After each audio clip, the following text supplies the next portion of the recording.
Hi, my name is Ian Khan, and you're listening to the Innovation Times podcast. I am a technology author, speaker, and an advocate for everything good that technology brings. A part of my work is running the Innovation Times podcast and bringing together people from various aspects of the industry and talk about how technology is affecting the way that they perform their jobs, their functions, and how they're leading their organizations through change that's propelled by technology. As part of my podcast, I interview people from all segments of the industry and different verticals as well. Welcome to Innovation Times. Hi, this is Ian Khan. Today I have a really exciting guest on board. It's William Mougayar, and I've been waiting a long time to get William on the show. William is the author of The Business Blockchain. He's also a general partner at Virtual Capital Ventures, which is an early stage venture capital fund, and he's also on the board of directors of OB1, the OpenBazaar open source protocol. William is definitely somebody that you want to listen to because he's one of the pioneers in helping figure out the next iteration of the blockchain technology. His book about blockchain was one of the first in the market. And without any further ado, William, welcome to the Innovation Times Good podcast. To be here. Thank you for inviting me.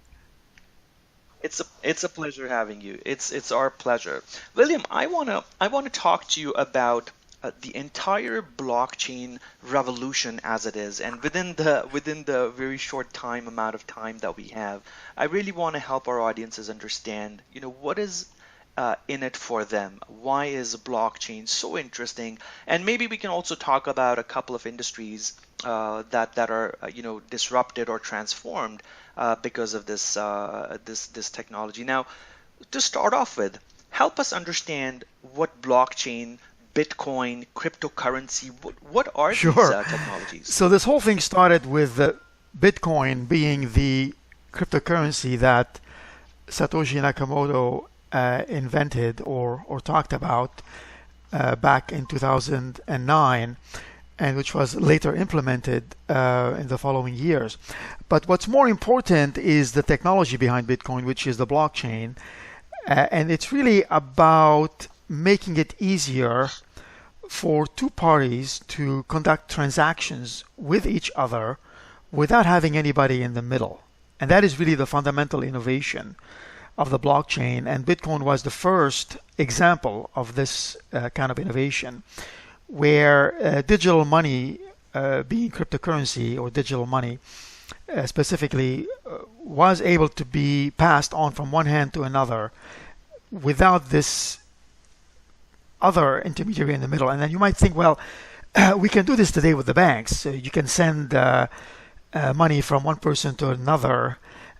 But if you think about it, the banks are in the middle. And although the banks give us the illusion that they are not there, they are really there. And they have to be the ones updating their databases on both sides. So one of the first element that the blockchain threatens is the very existence of the databases. Because if you think about it today, most, if not all, companies, all corporations, all applications, everything runs on a database. It's all about one database updating another database, and in some cases multiple databases synchronizing with each other. And that takes a lot of time. Puts a lot of latency in the systems. What the blockchain says is, no, forget the databases. Why don't we all sing from the same song sheet, which is the ledger, the shared ledger? And why don't we all read and write from that same ledger? And that way, when an update is made, it is automatically visible to everybody. So that way, I can send money to another person like yourself directly without having anybody in the middle, and that's a lot more efficient.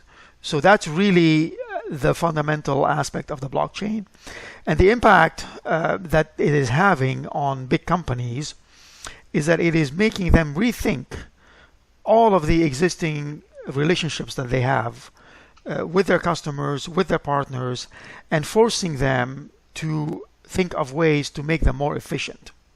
And that's really where That's the very blockchain comes interesting. in. Now, in between the different threads of, what the technology brings, I think you touched on something very key here. I mean, we have been working with banks for more than 100 years, I believe. And I think the safest thing to do in our lifetimes and the previous ones have been that, hey, you've got some money, give it to the bank, they'll store it. You've got some savings, put it in the bank account, it'll grow. Or you have lockers, you've got gold and you'll put it in a locker. So that entire relationship was based on trust with the banks and financial institutions. So are we saying that trust now has a different language and that language is called blockchain? Correct. The trust now is in the network. The trust is in the mathematical and algorithmic and actual intrinsic computations that the blockchain performs. And it really replaces the traditional way of always using somebody else to arbitrate or to make sure that a particular transaction or a particular asset has moved from one party to another. So that is really the case. Yes, trust is now in the network, basically. Now, a few years ago, when we had the emergence of peer-to-peer networks, Napster started that a long time ago, and you were able to share music. And then came the time of torrents, where a lot of information was being shared through a peer-to-peer network. Now, I believe blockchain has a big connection with being a peer-to-peer network. But what about security? Is blockchain secure? I understand the point that you can, information is distributed. What about security? Is somebody going to steal my data and my information? No, I mean, it is secure. Security is part of the design principle of the blockchain. It's funny you mentioned Napster and peer-to-peer in its early days, because this is when I became involved with peer-to-peer in its first generation, back in the year 2000, 2001. At the time, it was all about file sharing. And that gave me the first appreciation of peer-to-peer. At the time, I had a website I was running called Peer Intelligence. And then when I saw the blockchain reappear in 2013, it gave me flashbacks to these early years of peer-to-peer. But what we didn't have back then is a way to transfer value without worrying about what is called today the double spend problem, meaning that if I gave you $1, then for sure I don't have that dollar in my pocket anymore, which is something that we take for granted in the physical world and also via the banks. But security is a part and parcels of the design criteria. That's where encryption comes in. And encryption is used at many levels in blockchain networks. One is to authenticate the identity of the user, so that is encrypted, and also in the transmission and in the storage. So encryption becomes a requirement that you cannot escape, whereas in many enterprise applications, in some cases, security becomes something that they add on after the fact, and this is why there are breaches in big corporate systems and big corporate accounts that are centralized, because if a hacker gets access to your central database, then they get access to everything. So another way that the blockchains are designed is by making them more decentralized with different nodes. And this means that it becomes more difficult to attack a blockchain network because you have to attack multiple nodes. So even if you take down one node, there will be others that will still be working, and the network will continue to work as expected. So security has multiple dimensions in the realm of the blockchain. Now, blockchain is also being termed as something as a fundamental technology, and this term has been used a lot more. We are in the era of disruption. Everything is disrupting everything else. New technologies, the Internet of Things, artificial intelligence, blockchain. Everything seems to be a disruptor, but blockchain in specifically is being deemed as a fundamental technology. Why is that? Because it is also a development platform. So it is not just a network, it is not just a currency. It's a whole way of programming software that is new. If you think about it, when the internet came along, the web followed, and the web really became very important because with it came a whole set of programming languages, programming middleware, programming capabilities.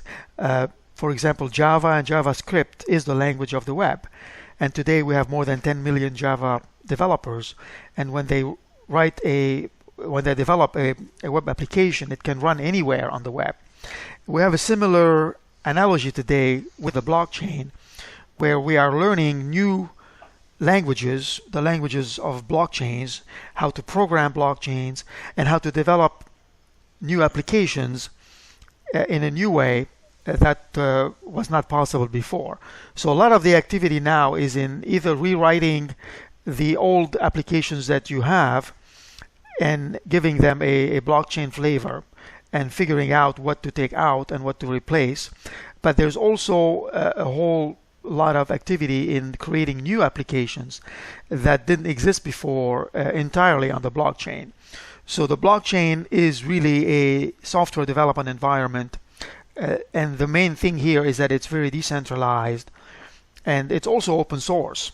So the innovation is going to come from a lot of different parties out there. Understood. Now, you talked about that blockchain is a platform. It's not just one. It's not just cryptocurrency. It's not just Bitcoin. Now let's talk a little bit about, maybe as an example, about some of the industries that are potentially looking at, deriving value from a technology such as blockchain. We have different industries, finance and banking. We know they're being completely shaken up by blockchain because of the way it works, and I think that's one of the primary industries that is seeing a lot of change potentially in the future because of technology. But what about industries that are not finance and banking? What about the healthcare industry? What about accounting, or let's say services industries? Are they also going to see a use for blockchain? Maybe let's talk about just healthcare. How do you see, or if you can help us understand from the consumer side and the back-end side, like the provider side, how would blockchain, be useful in that case? Sure, there's two ways to answer this question. On one level, you can think of the blockchain coming in here and affecting every industry. So there isn't one industry that is not going to be affected by the blockchain, in the same way as the web is today touching everything. But if you think about it, the web took many years for it to completely evolve and unravel itself. And although we are in the 23rd or 24th year of the web, we are still discovering new ways of using the web in particular industries, in particular segments, in particular applications. And the same thing is going to happen with the blockchain. We are still in the very early days right now. And the biggest challenge is when you try to change something that is already there, that is already working somehow. And it becomes very difficult to change those existing systems. What is a little bit easier, and it's sometimes the only way to do it, and much easier, is to create new ways to doing the same thing, but with a new set of technology. So if you mention healthcare specifically, and I've had 10 years of experience in healthcare specifically, honestly, I don't have a lot of hope right now for the early blockchain projects in healthcare, at least not in the US, because the healthcare system is very complex. And when you try to change something that is very complex, you will encounter a lot of headwinds, a lot of issues and challenges. Having said that, I would be more encouraged when I start to see new applications that are starting from ground zero and not depending on existing limitations that we have in the healthcare system. And because people talk about making the medical record more accessible or more shareable or more open. But the medical record has been an issue that we've been working at for many, many years, a couple of decades at least. So the blockchain is not that magical wand that is going to solve the medical record aggregation problem. So we do have to be very realistic. I am more hopeful in other industries, perhaps like energy or government services, even real estate, trying to assetize on the blockchain the actual physical assets and giving multiple ownerships, let's say, to a particular building and providing liquidity. That's one example of real estate that I think is going to take off. And the financial services has been slow to take into the blockchain, but I can tell you for a fact the financial services industry has been a lot faster adopting the blockchain than they were adopting the web more than 20 years ago. Because I remember in 95, 96, 97, even up to 98, the banks were fairly slow in adopting the web, and they even rejected even payments and credit cards on the web. And now we see what they are doing with it. But most of the banks are very serious about the blockchain, and they are thinking very hard about how it's going to affect their business. And they will be busy for the next 10 years trying to reinvent certain parts of their businesses. And we're going to see a lot of innovation in the financial sector as a result of that.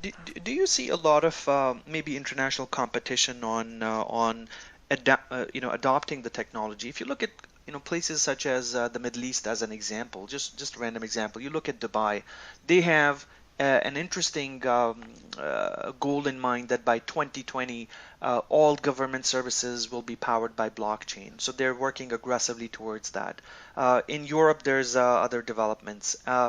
So are we lagging behind in North America? Are we slow to catch up to the market, or is it and I don't know what it is. Is it the political scene? Is it that our economies are too complex? How do you see us competing on adoption, given that we are doing a lot of work and research on blockchain in general? Why do we seem to be the last ones to adopt to something like this? That's a good point. In my opinion right now, and I have a fairly good global view of what is going on, you are correct that North America, Canada, and the US have been slower in adopting a blockchain technology, and the main reason, in my opinion, is that the regulatory and compliance requirements are still a risk factor when you think about it. Whether it's from the SEC in the US or the OSC in Ontario and Canada, they have been fairly conservative, and in some states in the US even have required licenses, and in some cases you have to have state-by-state agreements and licenses and compliance requirements. So that kind of raises the bar quite high, and whenever it becomes difficult for something to happen, startups will shy away and will go somewhere else. So I am seeing a lot more innovation in Europe, in Asia, Singapore, Hong Kong, China even, and obviously Dubai has made a lot of headlines because they are putting a lot of money and a lot of ambition behind this project. And so yes, I'm seeing, as you pointed out, a lot of interesting activity coming from different places. I've been to Europe 5 times this year already, and I'm going to continue to go there once or twice a month because that's where a lot of the activity is drawing me towards. Although the US has activity as well, but I think they are missing being able to go a little bit faster if the regulatory aspects would become more clear, because right now it's a big cloud. Excellent. A question on cryptocurrency, a question on Bitcoin and this entire ecosystem of cryptocurrencies that is slowly emerging. Just some time ago, Bitcoin wasn't that popular, but in recent months and maybe over the last year and a half, it has really gone from a few dollars to, I think the market value right now, it's being traded at $4,000 plus per Bitcoin. So that's a tremendous amount of growth that Bitcoin as a currency, as a cryptocurrency has gained. On the other hand, just a few days ago, there was a piece of news that somebody hacked into a system and they stole millions of dollars worth of Ether, which is another cryptocurrency. How do we look at this? Should an average person or an average business invest in such technologies or shy away from them? On one hand, the technology is creating a lot of security, but then on the other hand, there's these hacks that are taking us away from these. What's your view on this? I think these are small incidents and small hacks that we are learning from, and each time something like this happens, it makes the system stronger because we learn from a potential weakness that maybe we didn't know about. But by and large, these are not significant. These are small bumps along the way. And if you look at security and those kinds of hacks, traditional banks today, it's not a well-known fact, get robbed. Still, to this point, there's a Wikipedia page that has the list of bank robberies, and that still exists, although banks are fairly secure. So we're never going to be able to totally eradicate bad actors and bad people that try to hack into systems. Even without the blockchain, look at the hacks that happen with corporate systems. What's important is that over the long term, the good that comes out of it is a lot more dominant than some of the bad. And when we learn everything we can learn about the blockchains have inherent security that is much stronger than the current systems that we know about today. So overall, the total market cap which is one indicator, it's not the only indicator, the total market cap of all of the cryptocurrencies available, and maybe there's close to 900 at this point, and dozens being created on a weekly basis, is about $165 billion. And what's important to remember that a year ago, that number was close to 10 billion. So think about all of this new wealth that has been created in the last year, which is a big number. And a lot of that wealth is being recirculated and recycled back into the system itself with new startups that are emerging with new ideas. And that's really what's funding and fueling more innovation. And I don't see this slowing down. Yes, again, there might be some bumps again where it might go down to 120, but it will go up again.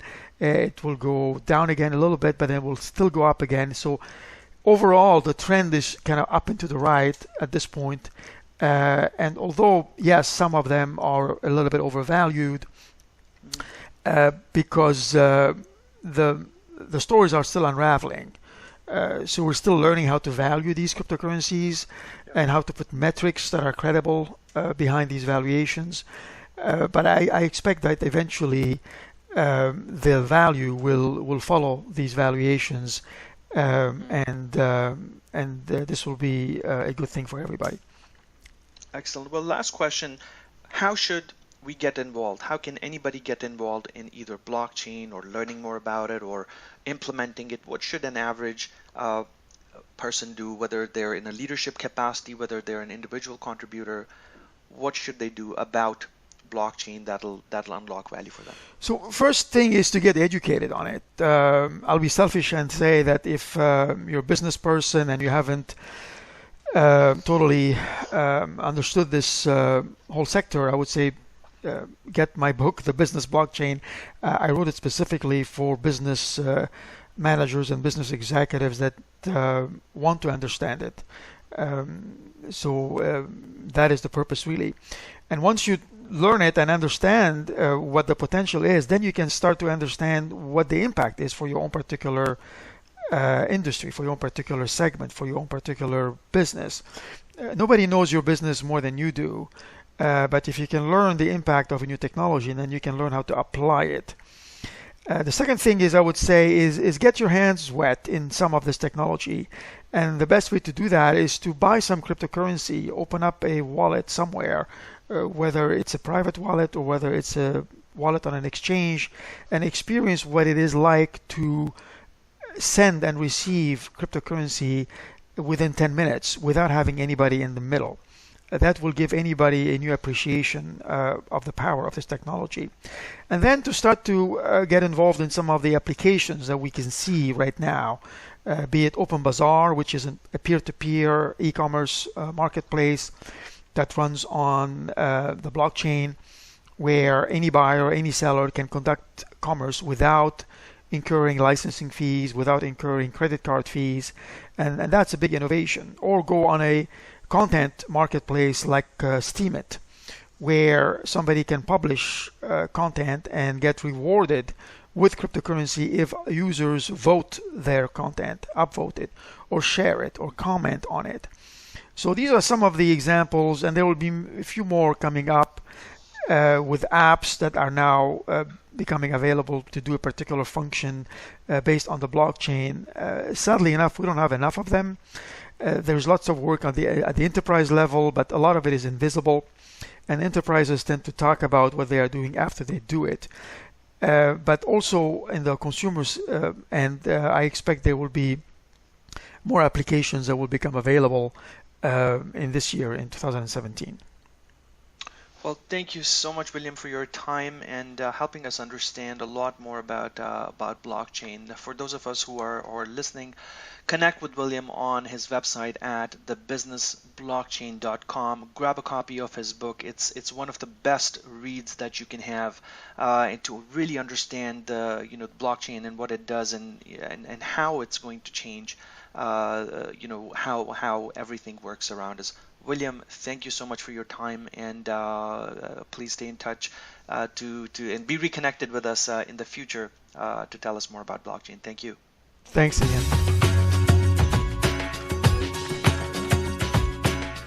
If you're confused about the current state of technology and the impact that it has on the world, then you are at the right place.